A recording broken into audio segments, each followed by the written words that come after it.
ਕਿਹੜਾ ਦਰਦ ਆ ਜਿਹੜਾ ਤੁਹਾਡੇ ਇਸ ਕਿਤਾਬ ਦੇ ਵਿੱਚ ਵੀ ਮੈਂ ਪੜ੍ਹਿਆ ਦੇਖਿਆ ਝਲਕਦਾ ਆ ਵੀ ਜਿਹੜਾ ਤੁਹਾਨੂੰ ਇੱਥੇ ਤੱਕ ਅੱਜ ਲਿਆਣ ਕੇ ਅੰਦੋਲਨ ਦੇ ਨਾਲ ਖੜਾ ਕੀਤਾ ਹੋਇਆ? ਦਰਦ ਸਭ ਤੋਂ ਵੱਡਾ ਦਰਦ ਤੇ ਆਪਣੀ ਮਿੱਟੀ ਦਾ ਹੈ ਜੀ, ਕਿ ਅੱਜ ਸਾਨੂੰ ਆਪਣੀ ਹੀ ਮਿੱਟੀ ਸਾਡੀ ਨੂੰ ਖਤਰਾ ਆ ਚੋਰਾਂ ਤੋਂ। ਦਰਦ ਤੇ ਬਹੁਤ ਜ਼ਿਆਦਾ ਨੇ ਇਸ ਦੇਸ਼ ਦੇ, ਜੇ ਗੱਲ ਕਰੀਏ ਦਰਦ ਬਹੁਤ ਨੇ, ਬਟ ਜਿਹੜੀ ਮਿੱਟੀ ਦੀ ਖਿੱਚ ਆ ਉਹ ਮੈਨੂੰ ਇੱਥੇ ਤੱਕ ਲਾਇਆ।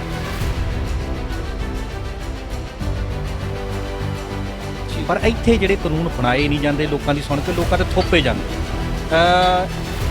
ਉੱਥੇ ਦੀਆਂ ਸਰਕਾਰਾਂ ਤੇ ਇੱਥੇ ਦੀਆਂ ਸਰਕਾਰਾਂ 'ਚ ਤੁਸੀਂ ਕੀ ਫਰਕ? ਇਹਦੇ 'ਚ ਜੀ ਮੇਰਾ ਥੋੜਾ ਹਟ ਕੇ ਆ ਜੀ ਆਨਸਰ। ਉੱਥੇ ਜਿਹੜੀਆਂ ਵੋਟਾਂ ਪੈਂਦੀਆਂ ਨੇ ਜੀ, ਉੱਥੇ ਅਸੀਂ ਸ਼ਰਾਬਾਂ ਪੀ ਕੇ ਵੋਟਾਂ ਨਹੀਂ ਪਾਉਂਦੇ, ਅਸੀਂ ਪੈਸੇ ਲੈ ਕੇ ਵੋਟਾਂ ਨਹੀਂ ਪਾਉਂਦੇ, ਅਸੀਂ ਵੇਖਦੇ ਹਾਂ ਕਿ ਬੰਦਾ ਕਿਹੜਾ ਠੀਕ ਆ ਉਹਨੂੰ ਵੋਟ ਪਾਉਂਦੇ ਆ, ਤਾਂ ਕਰਕੇ ਆ। ਸਾਡੇ ਨੁਕਸਾਨ ਤਾਂ ਹੀ ਹੋ ਰਿਹਾ ਵੀ ਅਸੀਂ ਵੋਟਾਂ ਤੇ ਲਾਲਚਾਂ ਵਿੱਚ ਆਪਣੇ ਭਖੜੇ ਬੀਜੇ ਹੋਏ ਪੈਰਾਂ 'ਚ ਵੱਜ ਰਹੇ, ਆਪਣੇ ਕੰਡੇ ਲਾਏ ਹੋਏ ਪੈਰਾਂ 'ਚ ਵੱਜ ਰਹੇ, ਔਰ ਵੱਜਦੇ ਰਹਿਣਗੇ ਜਿੰਨਾ ਚਿਰ ਤੁਸੀਂ ਇਹ ਅੱਖ ਨਹੀਂ ਖੋਲੋਗੇ।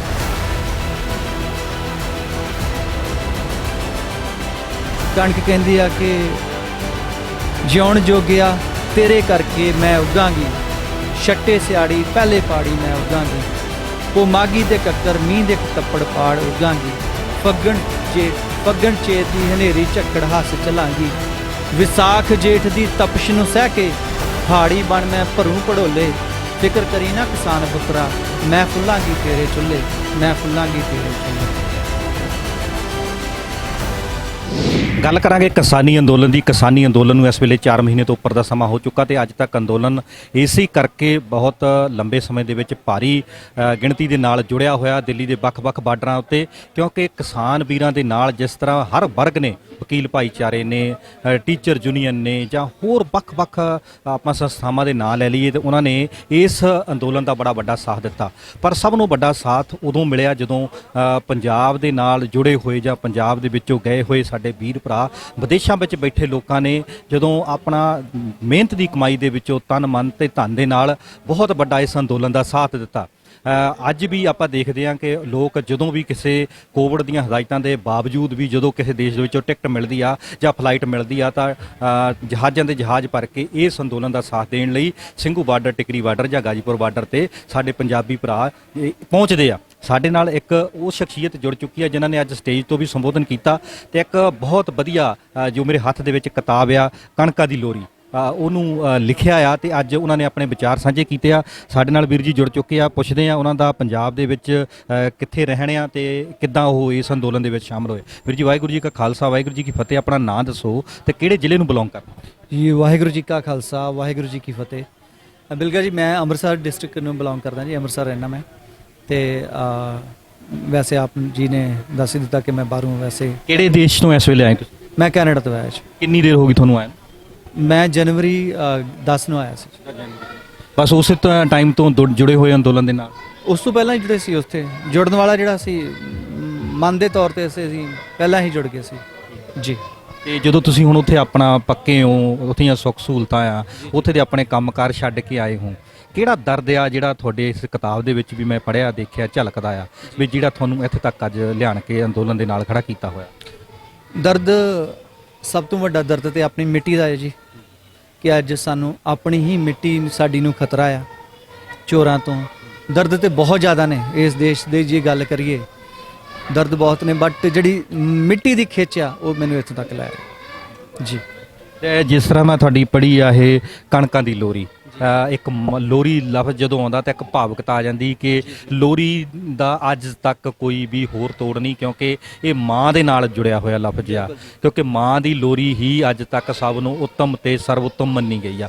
ਇਸ ਨਾਤੇ ਨੂੰ, ਇਸ ਰਿਸ਼ਤੇ ਨੂੰ, ਇਸ ਲੋਰੀ ਨੂੰ ਕੋਈ ਹੋਰ ਨਾਤਾ ਰਿਸ਼ਤਾ ਜਿਹੜਾ ਆ ਅੱਜ ਤੱਕ ਹੋਰ ਅੱਗੇ ਪਗਾ ਨਹੀਂ ਸਕਿਆ। ਇਸ ਕਣਕਾਂ ਦੀ ਲੋਰੀ ਦੇ ਵਿੱਚ ਤੁਸੀਂ ਕਿੱਦਾਂ ਦੇ ਹਾਵ ਭਾਵ ਆਪਣੇ ਵਿਅਕਤ ਕੀਤੇ? ਤੁਹਾਡਾ ਕੁਐਸਚਨ ਬਹੁਤ ਸੋਹਣਾ ਆ, ਕਿਉਂਕਿ ਮੈਂ ਦੱਸਣਾ ਚਾਹੁੰਦਾ ਕਿ ਇਹ ਕਣਕਾਂ ਦੀ ਲੋਰੀ ਦੇ ਵਿੱਚ ਨਾ ਮੈਂ ਮਿੱਟੀ ਕਣਕ ਰੂਪੀ ਆ ਕੇ ਕਿਸ ਤਰ੍ਹਾਂ ਆਪਣੇ ਬੱਚਿਆਂ ਨੂੰ, ਕਿਸਾਨਾਂ ਨੂੰ, ਮਿੱਟੀ ਨਾਲ ਜੁੜੇ ਹੋਏ ਲੋਕਾਂ ਨੂੰ ਕਿੱਦਾਂ ਇੱਕ ਹੌਸਲਾ ਦਿੰਦੀ ਹੈ ਕਿ ਤੂੰ ਫਿਕਰ ਨਾ ਕਰ, ਕੁਛ ਵੀ ਹੋ ਜਾਵੇ, ਮੀਂਹ ਆਵੇ, ਹਨੇਰੀ ਆਵੇ, ਕਾਲੇ ਕਾਨੂੰਨ ਆਉਣ, ਲਾਲ ਕਾਨੂੰਨ ਆਉਣ, ਕੋਈ ਪਰਵਾਹ ਨਹੀਂ। ਸੋ ਇਹਦੇ 'ਚ ਮੈਂ ਵੱਖ-ਵੱਖ ਰੂਪ ਦਿੱਤੇ ਨੇ ਜੀ, ਕਿ ਕਣਕ ਕਹਿੰਦੀ ਹੈ ਕਿ ਚਾਹੇ ਕੁਛ ਵੀ ਹੈ ਮੈਂ ਉੱਗਾਂਗੀ ਤੇਰੇ ਕਰਕੇ, ਸੋ ਦੂਜੇ ਟੱਪੇ ਦੇ ਵਿੱਚ ਦੱਸਿਆ ਕਿ ਜਿਹੜੇ ਸ਼ੇਰ ਨੇ, ਸੂਰਜ ਨੇ, ਹਵਾਵਾਂ ਨੇ, ਇਹ ਸਭ ਤੇਰੀ ਰਾਖੀ ਲਈ ਆ। ਤੀਜੇ ਪੈਰੇ ਦੇ ਵਿੱਚ ਮੈਂ ਦੱਸਿਆ ਕਿ ਜਿਹੜੇ ਕਾਲੇ ਕਾਨੂੰਨ ਨੇ, ਜਿਹੜੇ ਅਡਾਨੀ, ਮੋਦੀ ਔਰ ਹੋਰ ਜਿਹੜੇ ਬੰਦੇ ਸਾਰੇ ਜੁੜੇ ਉਹ ਕਿਸਾਨਾਂ ਨੂੰ ਖਾਣਾ ਚਾਹੁੰਦੇ ਨੇ, ਵੀ ਤੈਨੂੰ ਡੋਲਣ ਦੀ ਲੋੜ ਨਹੀਂ, ਉਹ ਡੋਲਣ, ਪਰ ਚਾਹੇ ਕੁਛ ਵੀ ਹੋਵੇ। ਅਗਰ ਆਪ ਦੀ ਇਜਾਜ਼ਤ ਹੋਵੇ ਤੇ ਮੈਂ ਬੋਲ ਕੇ ਸੁਣਾਵਾਂ। ਜ਼ਰੂਰ 2 ਲਾਈਨਾਂ ਜ਼ਰੂਰ ਸੁਣਾਓ ਸਾਡੇ ਦਰਸ਼ਕਾਂ ਨੂੰ, ਕਿਉਂਕਿ ਅਸੀਂ ਸਟੇਜ ਤੋਂ ਵੀ ਤੁਹਾਨੂੰ ਸੁਣਿਆ ਤੇ ਤੁਸੀਂ ਬੜੀਆਂ ਭਾਵਪੂਰਕ ਅੰਦੋਲਨ ਦੇ ਨਾਲ ਜੁੜੀਆਂ ਗੱਲਾਂ ਕੀਤੀਆਂ, ਤੇ ਨਾਲ ਸਾਨੂੰ ਆਪਣੀਆਂ ਲਾਈਨਾਂ ਦੇ ਨਾਲ ਇਹ ਦੱਸਿਓ ਕਿ ਕੈਨੇਡਾ ਦੇ ਵਿੱਚ ਤੁਹਾਡੇ ਹੋਰ ਸਾਥੀ ਜਿਹੜੇ ਬੈਠੇ ਆ, ਜਿਹੜੇ ਆਪਣੇ ਰੁਝੇਵੇਂ ਕਰਕੇ ਨਹੀਂ ਪਹੁੰਚ ਸਕੇ, ਉਹਨਾਂ ਦੇ ਮਨਾਂ ਦੇ ਕੀ ਬਲਬਲੇ ਆ? ਮਨਾਂ ਦੇ ਉਹਨਾਂ ਜੀ ਅੰਦਰ ਇੱਕ ਨਾ ਅੱਗ ਚੱਲ ਰਹੀ ਆ। ਕੁਛ ਜਿਹੜੇ ਇੱਕ ਮੇਰੀ ਕਵਿਤਾ ਇਹਦੇ ਵਿੱਚ ਵੀ ਹੈਗੀ ਆ ਕਿ ਸਾਡੀਆਂ ਮਜਬੂਰੀਆਂ ਆ, ਅਸੀਂ ਇੱਥੇ ਆਉਣ ਲਈ ਨਾ ਸਾਨੂੰ ਬਹੁਤ ਕੁਝ ਉੱਥੇ ਦਾਅ ਤੇ ਲਾਉਣਾ ਪੈਂਦਾ, ਉਹ ਵੀ ਲੱਗ ਸਕਦਾ, ਬਟ ਕੋਵਿਡ ਸਭ ਤੋਂ ਵੱਡੀ ਮਜਬੂਰੀ ਆ। ਕੋਵਿਡ ਕਰਕੇ ਕੁਝ ਹਿਲਜੁਲ ਨਹੀਂ ਹੈਗੀ, ਨਹੀਂ ਤੇ ਅੰਦਰ ਇੱਕ ਇਹੋ ਜਿਹੀ ਅੱਗ ਚੱਲ ਰਹੀ ਆ ਕਿ ਕੁਝ ਵੀ ਕਰਨ ਨੂੰ ਤਿਆਰ ਆ, ਕੁਝ ਵੀ ਸਾੜਨ ਨੂੰ ਤਿਆਰ ਆ। ਜਿੰਨਾ ਜਨੂਨ ਪਰਦੇਸੀਆਂ 'ਚ ਆ, ਜਿੰਨੀ ਅੱਗ ਉਹਨਾਂ 'ਚ ਆ ਕਿ ਸਾਡੇ ਹੱਕਾਂ ਨੂੰ ਹੱਥ ਪੈ ਗਿਆ, ਸਾਡੇ ਸਰਕਾਰ ਦੇ ਹੱਥ ਸਾਡੇ ਗਲ ਤੱਕ ਆ ਗਿਆ। ਇਹ ਹੱਥਾਂ ਨੂੰ ਤੋੜਨਾ ਕਿੱਦਾਂ ਆ, ਉਹ ਮੈਂ ਤੁਹਾਨੂੰ ਬਿਆਨ ਨਹੀਂ ਕਰ ਸਕਦਾ ਜੀ। ਤੁਸੀਂ ਜਿਹੜੀਆਂ 2 ਲਾਈਨਾਂ ਸਾਡੇ ਦਰਸ਼ਕਾਂ ਨਾਲ ਜ਼ਰੂਰ ਸਾਂਝੀਆਂ ਕਰੋ। ਹਾਂਜੀ, ਉਹਦੇ 'ਚ ਮੈਂ ਲਿਖਿਆ ਸੀ ਕਿ ਕਣਕ ਕਹਿੰਦੀ ਆ ਕਿ ਜਿਉਣ ਜੋਗਿਆ ਤੇਰੇ ਕਰਕੇ ਮੈਂ ਉੱਗਾਂਗੀ, ਛੱਟੇ ਸਿਆੜੀ ਪਹਿਲੇ ਪਾੜੀ ਮੈਂ ਉੱਗਾਂਗੀ, ਉਹ ਮਾਗੀ ਦੇ ਕੱਕਰ ਮੀਂਹ ਦੇ ਤੱਪੜ ਪਾੜ ਉੱਗਾਂਗੀ, ਫੱਗਣ ਚੇਤ ਦੀ ਹਨੇਰੀ ਝੱਖੜ ਹੱਸ ਚਲਾਂਗੀ, ਵਿਸਾਖ ਜੇਠ ਦੀ ਤਪਸ਼ ਨੂੰ ਸਹਿ ਕੇ ਹਾੜੀ ਬਣ ਮੈਂ ਭਰੂ ਪੜੋਲੇ, ਫਿਕਰ ਕਰੀ ਨਾ ਕਿਸਾਨ ਪੁੱਤਰਾ ਮੈਂ ਫੁੱਲਾਂਗੀ ਤੇਰੇ ਚੁੱਲ੍ਹੇ, ਮੈਂ ਫੁੱਲਾਂਗੀ ਤੇਰੇ ਚੁੱਲ੍ਹੇ। ਸੋ ਅੱਗੇ ਕਣਕ ਫਿਰ ਮੈਂ ਉਹਨੂੰ ਇੱਕ ਹੋਰ ਰੂਪ ਦਿੱਤਾ ਸੀ ਕਿ ਜਿੱਦਾਂ ਹੌਸਲਾ ਦਿੰਦੀ ਆ, ਪੱਖੀਆਂ ਤੈਨੂੰ ਝੱਲਣ ਹਵਾਵਾਂ, ਲਹਿਰਾਂ ਪੁੱਛਣ ਤੇਰੀਆਂ ਰਾਹਾਂ, ਸੂਰਜ ਲੈ ਕੇ ਸੇਕ ਆਉਣਗੇ, ਮੋਰ ਪਹਿਲਾਂ ਤੇਰੇ ਖੇਤ ਪਾਉਣਗੇ, ਸ਼ੇਰ ਫੜਨਗੇ ਕਾਂ ਗਿਹਾਰੇ, ਬਾਜ ਚੁਗਣਗੇ ਟਿੱਡੀ ਦੱਲੇ, ਫਿਕਰ ਕਰੀ ਨਾ ਕਿਸਾਨ ਪੁੱਤਰਾ ਮੈਂ ਫੁੱਲਾਂਗੀ ਤੇਰੇ ਚੱਲੇ। ਸੋ ਅੱਗੇ ਮੈਂ ਲਿਖਿਆ ਸੀ ਕਿ ਜਿਹੜੇ ਚਾਹੇ ਕੁਛ ਵੀ ਆ, ਕਿੰਨਾ ਵੀ ਬੰਦਾ ਸਾਨੂੰ ਖਾਣਾ ਚਾਹੁੰਦਾ ਨਾ, ਇਹ ਵੱਡੇ ਘਰਾਣੇ, ਉਹਨਾਂ ਲਈ ਮੈਂ ਲਿਖਿਆ ਸੀ ਕਿ ਤੂੰ ਕਿਉਂ ਡੋਲੇ ਜਿਉਣ ਜੋਗਿਆ, ਡੋਲਣ ਅਰਬਾਂ ਖਰਬਾਂ ਵਾਲੇ, ਡੋਲਣ ਤਕਸੀਮਾਂ ਜਰਬਾਂ ਵਾਲੇ, ਡੋਲਣ ਲੋਟੂ ਕਾਲੇ ਫਰੰਗੀ, ਸੌਂ ਜਾ ਭੌਂਕਦੇ ਰਹਿੰਦੇ ਨੇ ਕੁੱਤੇ ਬਿੱਲੇ, ਫਿਕਰ ਕਰੀ ਨਾ ਕਿਸਾਨ ਪੁੱਤਰਾ ਮੈਂ ਫੁੱਲਾਂਗੀ ਤੇਰੇ ਚੁੱਲ੍ਹੇ, ਮੈਂ ਫੁੱਲਾਂਗੀ ਤੇਰੇ ਚੁੱਲ੍ਹੇ। ਸੋ ਇਹ ਮੈਂ ਆਪਣੇ ਦਿਲ ਦੇ ਵਿੱਚੋਂ ਜੋ ਕੁਝ ਨਿਕਲ ਸਕਿਆ, ਕੁੱਤੇ ਬਿੱਲੇ ਕਿਹਾ ਕਿ ਭੌਂਕੀ ਜਾਣ ਦੋ ਜਿੰਨੇ ਵੀ ਕੁੱਤੇ ਬਿੱਲੇ, ਟਿੱਡੀ ਦਲ ਕਿਹਾ, ਜਿਹੜੇ ਛੋਟੇ ਛੋਟੇ ਦਲ ਬਣੇ ਆ ਨਾ, ਕਹਿੰਦੇ ਆ ਵੀ ਅਸੀਂ ਸਾਡਾ ਮੋਦੀ ਭਗਤ ਆ, ਉਹ ਅਜੇ ਆ, ਉਹਨਾਂ ਨੂੰ ਮੈਂ ਟਿੱਡੀ ਦਲ ਇੱਥੇ ਕਿਹਾ। ਤੁਸੀਂ ਵਿਦੇਸ਼ਾਂ 'ਚ ਰਹਿੰਦੇ ਆ, ਤੁਸੀਂ 2004 ਤੋਂ ਉੱਥੇ ਦੀਆਂ ਸੁੱਖ ਸਹੂਲਤਾਂ ਮਾਣ ਰਹੇ ਆ। ਆਪਾਂ ਦੇਖਦੇ ਹਾਂ ਕਿ ਉੱਥੇ ਦੀਆਂ ਸਰਕਾਰਾਂ ਲੋਕਾਂ ਦੀ, ਆਵਾਮ ਦੀ ਆਵਾਜ਼ ਸਮਝ ਕੇ, ਸੁਣ ਕੇ ਉੱਦਾਂ ਦੇ ਕਾਨੂੰਨ ਬਣਾਉਂਦੀਆਂ ਆ, ਪਰ ਇੱਥੇ ਜਿਹੜੇ ਕਾਨੂੰਨ ਬਣਾਏ ਨਹੀਂ ਜਾਂਦੇ ਲੋਕਾਂ ਦੀ ਸੁਣ ਕੇ, ਲੋਕਾਂ ਤੇ ਥੋਪੇ ਜਾਂਦੇ ਆ। ਉੱਥੇ ਦੀਆਂ ਸਰਕਾਰਾਂ ਤੇ ਇੱਥੇ ਦੀਆਂ ਸਰਕਾਰਾਂ 'ਚ ਤੁਸੀਂ ਕੀ ਫਰਕ ਦੇਖਦੇ? ਇਹਦੇ 'ਚ ਜੀ ਮੇਰਾ ਥੋੜਾ ਹਟ ਕੇ ਆ ਜੀ ਆਨਸਰ। ਉੱਥੇ ਜਿਹੜੀਆਂ ਵੋਟਾਂ ਪੈਂਦੀਆਂ ਨੇ ਜੀ, ਉੱਥੇ ਅਸੀਂ ਸ਼ਰਾਬਾਂ ਪੀ ਕੇ ਵੋਟਾਂ ਨਹੀਂ ਪਾਉਂਦੇ, ਅਸੀਂ ਪੈਸੇ ਲੈ ਕੇ ਵੋਟਾਂ ਨਹੀਂ ਪਾਉਂਦੇ, ਅਸੀਂ ਵੇਖਦੇ ਹਾਂ ਕਿ ਬੰਦਾ ਕਿਹੜਾ ਠੀਕ ਆ, ਉਹਨੂੰ ਵੋਟ ਪਾਉਂਦੇ ਆ। ਤਾਂ ਕਰਕੇ ਆ ਇਹ ਸਾਡੇ ਨੁਕਸਾਨ ਤਾਂ ਹੀ ਹੋ ਰਿਹਾ ਵੀ ਅਸੀਂ ਵੋਟਾਂ ਤੇ ਲਾਲਚਾਂ ਵਿੱਚ ਆਪਣੇ ਭਖੜੇ ਬੀਜੇ ਹੋਏ ਪੈਰਾਂ 'ਚ ਵੱਜ ਰਹੇ ਆ, ਆਪਣੇ ਕੰਡੇ ਲਾਏ ਹੋਏ ਪੈਰਾਂ 'ਚ ਵੱਜ ਰਹੇ, ਔਰ ਵੱਜਦੇ ਰਹਿਣਗੇ ਜਿੰਨਾ ਚਿਰ ਤੁਸੀਂ ਇਹ ਅੱਖ ਨਹੀਂ ਖੋਲੋਗੇ। ਇਸ ਤਰ੍ਹਾਂ ਹੀ ਹੁੰਦਾ ਰਹੇਗਾ, ਇਸ ਤੋਂ ਜ਼ਿਆਦਾ ਵੀ ਹੁੰਦਾ ਰਹੇਗਾ। ਜੋ ਲੋਕਤੰਤਰ ਤੋਂ ਸਾਨੂੰ ਇਛਾਵਾਂ ਸੀ ਵੀ ਸਾਨੂੰ ਆਜ਼ਾਦੀ ਮਿਲੂਗੀ, ਤੇ ਲੋਕਤੰਤਰ ਦੇ ਵਿੱਚ ਅਸੀਂ ਆਪਣੀ ਮਨਮਰਜ਼ੀ ਦਾ ਜੀਵਨ ਜੀਵਾਂਗੇ, ਆਪਣੀ ਮਨਮਰਜ਼ੀ ਦਾ ਸਾਡਾ ਦੇਸ਼ ਹੋਊਗਾ, ਆਪਣੀ ਮਨਮਰਜ਼ੀ ਦੇ ਸਾਡੇ ਕਾਨੂੰਨ ਹੋਣਗੇ। 70-72 ਸਾਲ ਪਹਿਲਾਂ ਜੋ ਸਾਡੇ ਪੁਰਖਿਆਂ ਨੇ ਸੋਚ ਕੇ ਆਜ਼ਾਦੀ ਲਈ ਸੀ, ਲੱਗਦਾ ਆ ਕਿ ਅਸੀਂ ਉਸ ਮੁਕਾਮ ਤੇ ਪਹੁੰਚ ਗਏ ਆ ਕਿ ਜਾਂ ਭਟਕ ਗਏ? ਮੈਨੂੰ ਇਦਾਂ ਲੱਗਦਾ ਕਿ ਇਹੋ ਜਿਹੀ ਆਜ਼ਾਦੀ ਚਾਹੀਦੀ ਨਹੀਂ ਸੀ। ਇਸ ਆਜ਼ਾਦੀ ਦਾ ਕੋਈ ਫਾਇਦਾ ਨਹੀਂ। ਗੋਰੇ ਸ਼ਾਇਦ ਇਹਨਾਂ ਤੋਂ ਚੰਗੇ ਹੁੰਦੇ, ਸ਼ਾਇਦ ਅਸੀਂ ਅੱਜ ਮਾਂ ਪਿਓ ਛੱਡ ਕੇ ਬਾਹਰ ਨਾ ਜਾਣਾ ਪੈਂਦਾ, ਇੱਥੇ ਕੁੜੀਆਂ ਦੇ ਰੇਪ ਨਾ ਹੁੰਦੇ, ਆਪਣੇ ਆ ਜਿਹੜੇ ਸਾਡੇ ਬਜ਼ੁਰਗ ਬੈਠੇ ਆ ਸਾਰੀ ਉਮਰ ਇਹਨਾਂ ਨੇ ਕਮਾਈਆਂ ਕੀਤੀਆਂ, 50-50, 55-55, 60-60 ਸਾਲ ਦੇ, ਅੱਜ ਗਰਮੀ ਮੱਛਰ ਸਾਰਾ ਕੁਝ ਕਰਨਾ। ਉੱਥੇ ਨਹੀਂ, ਉੱਥੇ ਪੈਨਸ਼ਨ ਲੱਗਦੀ ਹੈ, ਸੀਨੀਅਰ ਦੀ ਪੈਨਸ਼ਨ ਲੱਗਦੀ ਹੈ, ਰਿਸਪੈਕਟ ਹੁੰਦੀ, ਸੀਨੀਅਰ ਹਾਊਸ ਬਣੇ ਆ, ਹਰ ਤਰ੍ਹਾਂ ਦੀ ਸਹੂਲਤ ਗਵਰਨਮੈਂਟ ਦੇ ਰਹੀ ਹੈ।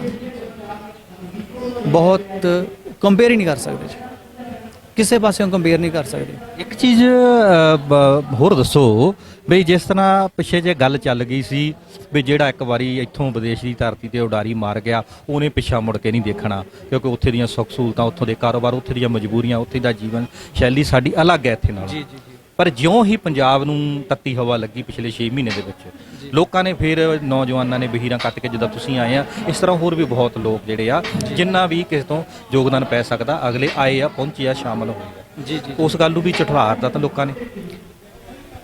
ਜੀ ਬਿਲਕੁਲ ਜੀ, ਜੇ ਤੁਹਾਡੇ ਮਾਂ ਨੂੰ ਕੋਈ ਗਾਲ ਕੱਢੇਗਾ ਤੇ ਤੁਸੀਂ ਕੁਛ ਵੀ, ਭਾਵੇਂ ਰਾਜ ਭਾਗ ਦੇ ਬੈਠੇ, ਤੁਹਾਨੂੰ ਕੁਛ ਮਨਜ਼ੂਰ ਨਹੀਂ ਹੈਗਾ, ਤੁਸੀਂ ਜਾ ਕੇ ਉਹਦੀ ਹਲਕ ਤੋਂ ਫੜੋਗੇ, ਉਹਦੇ ਹੱਥ ਪਾਓਗੇ ਉਹਦੇ ਹਲਕ 'ਚ, ਤੂੰ ਕੌਣ ਹੁੰਨਾ।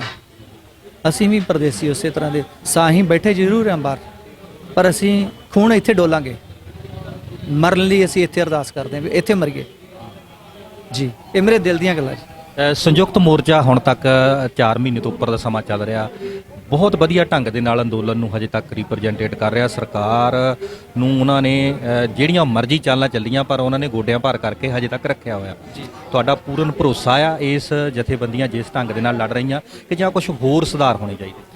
ਦੇਖੋ ਜੀ, ਬਹੁਤ ਹੀ ਵਧੀਆ ਤਰੀਕੇ ਨਾਲ ਜਥੇਬੰਦੀਆਂ ਕੰਮ ਕਰ ਰਹੀਆਂ ਹੈ। ਛੋਟੀਆਂ ਮੈਂ ਤੇ ਪਿੱਛੇ ਆ, ਮੈਂ ਜੇ ਕੋਈ ਸਲਾਹ ਦੇਵਾਂ ਤੇ ਉਹ ਸਹੀ ਨਹੀਂ ਲੱਗਦਾ, ਪਰ ਮੈਂ ਇੱਕੋ ਹੀ ਗੱਲ ਕਹਿਣੀ ਚਾਹਾਂਗਾ, ਜੇ ਮੇਰੇ ਵੀਰ ਭਰਾ ਜਿੰਨੇ ਵੀ ਸੁਣਦੇ ਆ, ਇਸ ਮੌਕੇ ਕਿਸੇ ਪਾਰਟੀ ਨੂੰ, ਕਿਸੇ ਆਪਣੀ ਚੌਧਰ ਨੂੰ ਅੱਗੇ ਨਾ ਰੱਖਿਓ। ਇਸ ਵਕਤ ਸਿਰਫ ਆਪਣੇ ਦੇਸ਼ ਦੀ, ਆਪਣੀ ਮਿੱਟੀ ਦੀ ਸੇਵਾ ਨੂੰ ਅੱਗੇ ਰੱਖਿਓ। ਲੱਖਾ ਸਿਧਾਣਾ, ਦੀਪ, ਜੇ ਕੋਈ ਗਲਤੀ ਹੋ ਗਈ ਆ, ਗਲਤੀ ਨੂੰ ਮਾਫ ਕਰਨ ਵਾਲਾ ਵੱਡਾ ਹੁੰਦਾ ਆ। ਆਪਣੇ ਹੀ ਬੱਚੇ ਨੇ, ਆਪਣੇ ਹੀ ਭੈਣ ਭਰਾ ਨੇ। ਮੈਂ ਚਾਹਾਂਗਾ ਕਿ ਬੈਠ ਕੇ ਫੈਸਲਾ ਕਰਕੇ, ਅੰਦਰ ਵੜ ਕੇ ਇਕੱਠੇ ਕਰੋ। ਇਹ ਜਿਹੜਾ ਅੰਦੋਲਨ ਹੈ, ਇਕੱਠੇ ਹੋ ਕੇ ਚੱਲੋ। ਏਕੇ ਦੀ ਲੋੜ ਆ।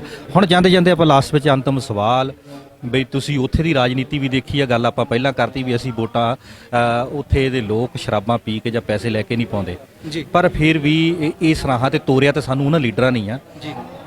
ਰਾਜਨੀਤੀ ਖਾਸ ਕਰਕੇ ਪੰਜਾਬ ਦੀ ਰਾਜਨੀਤੀ ਕੀ ਕਹਿਣਾ ਚਾਹੁੰਦੇ? ਜੀ ਮੈਂ ਕਹਿਣਾ ਚਾਹਾਂਗਾ ਕਿ ਪਲੀਜ਼ ਰਿਕਵੈਸਟ ਹੈ ਮੇਰੀ ਸਾਰਿਆਂ ਨੂੰ ਕਿ ਪੜ੍ਹੇ ਲਿਖੇ ਇਨਸਾਨ ਨੂੰ ਵੋਟ ਪਾਓ ਪਲੀਜ਼। ਐਜੂਕੇਸ਼ਨ ਜ਼ਰੂਰ ਪੁੱਛੋ ਬੰਦੇ ਦੀ, ਉਹਦੀ ਬੈਕਗ੍ਰਾਉਂਡ ਪੁੱਛੋ ਕਿ ਦੇਸ਼ ਲਈ ਉਹਨੇ ਕੀ ਕੀਤਾ, ਕਿੰਨੇ ਬੱਚੇ ਉਹਨਾਂ ਦੇ ਫੌਜ ਨੇ, ਕਿੰਨੇ ਬੱਚੇ ਉਹਨਾਂ ਦੇ ਜਿਹੜੇ ਸੇਵਾ ਕੀਤੀ ਆ, ਹੁਣ ਤੱਕ ਸਾਡੇ ਦੇਸ਼ ਨੂੰ ਕੀ ਦੇਣ ਆ, ਕਿੰਨਾ ਚਿਰ ਪਹਿਲਾਂ ਉਹਨਾਂ ਦੀ ਕਿੰਨੀ ਪ੍ਰਾਪਰਟੀ ਸੀ, ਹੁਣ ਕੀ ਆ, ਉਹ ਸਾਰਾ ਕੁਝ ਪੁੱਛੋ ਦਰਵਾਜ਼ਿਆਂ ਤੇ ਆ ਕੇ। ਛੋਟੀਆਂ ਚੀਜ਼ਾਂ ਦੇ ਲਾਲਚਾਂ ਕਰਕੇ ਆਪਣੀ ਕੀਮਤੀ ਵੋਟ ਪਾ ਕੇ ਆਪਣੇ ਹੀ ਆਪ ਨੂੰ ਜ਼ਹਿਰ ਨਾ ਦਿਓ। ਮੈਂ ਕਹਾਂਗਾ ਕਿ ਚਾਹੇ ਤੁਸੀਂ ਕੁਝ ਵੀ ਹੋ, ਵੱਡੇ ਹੋ ਛੋਟੇ ਹੋ, ਇਹ 'ਚ ਕੋਈ ਮੈਟਰ ਨਹੀਂ, ਪਰ ਵੋਟ ਪੜ੍ਹੇ ਲਿਖੇ ਬੰਦੇ ਨੂੰ, ਸੁਲਝੇ ਹੋਏ ਬੰਦੇ ਨੂੰ। ਕੋਈ ਪਾਰਟੀ ਨਾ ਵੇਖੋ ਤਾਂ ਬੀਜੇਪੀ ਆ, ਕਾਂਗਰਸ ਆ, ਪਾਰਟੀ ਦੇ ਵਿੱਚ ਪਾਰਟੀ ਮਾੜੀ ਨਹੀਂ ਹੁੰਦੀ, ਚੋਰ ਹੁੰਦੇ ਆ ਵਿੱਚ, ਚੋਰਾਂ ਨੂੰ ਵੋਟ ਨਹੀਂ ਜਾਣੀ ਚਾਹੀਦੀ। ਜੇ ਚੋਰਾਂ ਨੂੰ ਵੋਟ ਗਈ ਤੇ ਤੁਸੀਂ ਵੀ ਓਨੇ ਹੀ ਕਸੂਰਵਾਰ ਹੋ, ਓਨੇ ਹੀ ਪਾਪੀ ਹੋ ਜਿੰਨਾ ਅੱਜ ਮੋਦੀ ਆ। ਬਹੁਤ ਬਹੁਤ ਧੰਨਵਾਦ। ਇਹ ਸਨ ਸ਼੍ਰੀ ਅੰਮ੍ਰਿਤਸਰ ਸਾਹਿਬ ਜ਼ਿਲ੍ਹੇ ਦੇ ਉਹ ਨੌਜਵਾਨ ਜਿਹੜੇ 2004 ਤੋਂ ਕੈਨੇਡਾ ਦੇ ਵਿੱਚ ਸੈਟਲ ਹਨ, ਪਰ ਉੱਥੇ ਦੀਆਂ ਸੁੱਖ ਸਹੂਲਤਾਂ, ਪਰਿਵਾਰਕ ਸਾਰੇ ਰਜੀਮੇ ਛੱਡ ਕੇ ਜਨਵਰੀ ਮਹੀਨੇ ਤੋਂ ਇਸ ਅੰਦੋਲਨ ਦੇ ਨਾਲ ਜੁੜੇ ਹੋਏ। ਤਾਂ ਇਹ ਕਣਕਾਂ ਦੀ ਲੋਰੀ ਨਾਂ ਦੀ ਇੱਕ ਹਰਚਰਨ ਥਾਵਾਂ ਦੇ ਨਾਂ ਤੇ ਇਹਨਾਂ ਨੇ ਇੱਕ ਕਿਤਾਬ ਵੀ ਛਾਪੀ, ਜਿਹੜੀ ਅੱਜ ਸੰਯੁਕਤ ਮੋਰਚੇ ਦੀ ਸਟੇਜ ਤੋਂ ਮੁਫਤ ਫ੍ਰੀ ਵੰਡੀ ਗਈ ਆ ਕਿਸਾਨਾਂ ਦੇ ਵਿੱਚ। ਤੇ ਨਾਲ ਹੀ ਇਹਨਾਂ ਨੇ ਇਹ ਕਿਹਾ ਕਿ ਅੱਜ ਜਿਹੜੇ ਸਾਡੇ ਹਾਲਾਤ ਆ, ਇਹ ਹਾਲਾਤ ਇਸ ਲਈ ਵੀ ਜ਼ਿੰਮੇਵਾਰ ਆ ਅਸੀਂ, ਇਸ ਕਰਕੇ ਕਿ ਅਸੀਂ ਜਿੱਦਣ ਵੋਟਾਂ ਪੈਂਦੀਆਂ ਜਾਂ ਵੋਟਾਂ ਆਉਂਦੀਆਂ ਤੇ ਅਸੀਂ ਪੈਸੇ ਲੈ ਕੇ ਜਾਂ ਸ਼ਰਾਬਾਂ ਪੀ ਕੇ ਜੇ ਸਾਡੇ ਲੋਕ ਵੋਟਾਂ ਪਾਉਂਦੇ ਆ, ਤੇ ਤਾਂ ਹੀ ਅੱਜ ਅਸੀਂ ਇੱਥੇ ਸੜਕਾਂ ਤੇ ਰੁਲ ਰਹੇ ਆ। ਕੈਮਰਾਮੈਨ ਵਰਿੰਦਰ ਦੇ ਨਾਲ ਗੁਰਨਾਮ ਸਿੰਘ ਵਿਲਗਾ, ਸਿੰਘੂ ਬਾਰਡਰ, ਦਿੱਲੀ ਤੋਂ।